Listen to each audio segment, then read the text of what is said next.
In a previous video, I introduced the visual of the linked state database as a cabinet and the various LSAs as folders containing topology or reachability records.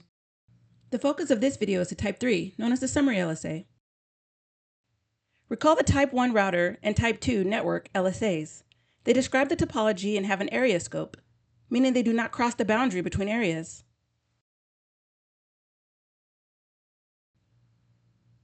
If Type 1 and Type 2 cannot cross area boundaries, how are areas able to exchange information about the respective topologies? The answer is the Type 3 LSA. Here's the lab topology. Begin by placing the gig01 interface on routers 3 and 4 into process 1, area 1.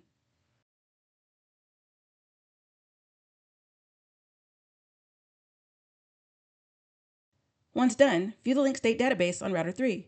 What you should see are two linked state databases, one for area 0 and one for area 1. Take a look at area 0's database. Here's the Type 3 for the network and area 1 between routers 3 and 4. Take a look at the network ID, which is the network itself, followed by the advertising router, router 3. Another name for the advertising router is the area border router, and it has a really important role. Take a look at router 3's Type 1. You notice that the network between routers 3 and 4 is missing. It's actually in area 1's linked state database.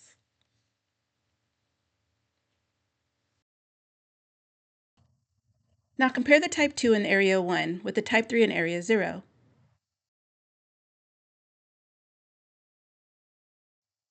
The topology information in the Type 2, like which routers are connected to the shared network, is missing from the Type 3. Within areas, OSPF routers are concerned with building topology for the shortest path first to use. ABRs sit between areas and provide summaries of the networks reachable in each area, eliminating the need for full topology views. Routers only need to know that the network exists in the other area, and not the full layout of all the devices within the area.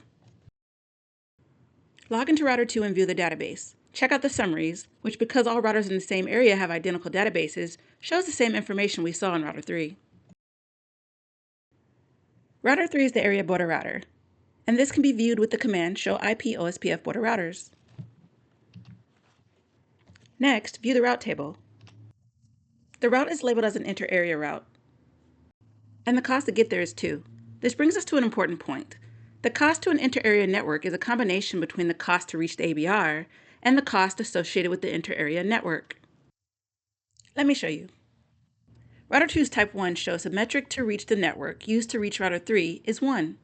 The summary to the inter-area network shows a metric of 1 as well. With both metrics 1, this matches the output from the route table, 2. Now, on the gig00 interface of router 2, change the bandwidth to 100. View router 2's Type 1 and see that the metric is now 1000.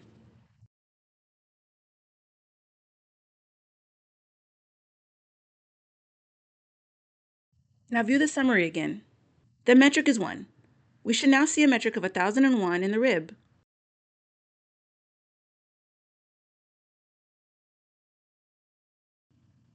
Check router 1's rib and see that it still has a metric of 2. Understanding how this works will be important for more advanced studies, like dealing with multiple ABRs. I'll be doing videos on this later. Back on the topic of ABRs, let's see the view from router 3's perspective.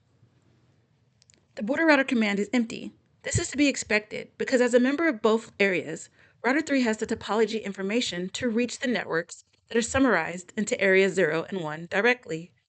It does not need the help of an ABR. Lastly, let's take a look at router 4's perspective. 2 inter-area routes, one for router 1's loopback, and one for the shared network between routers 1 through 3.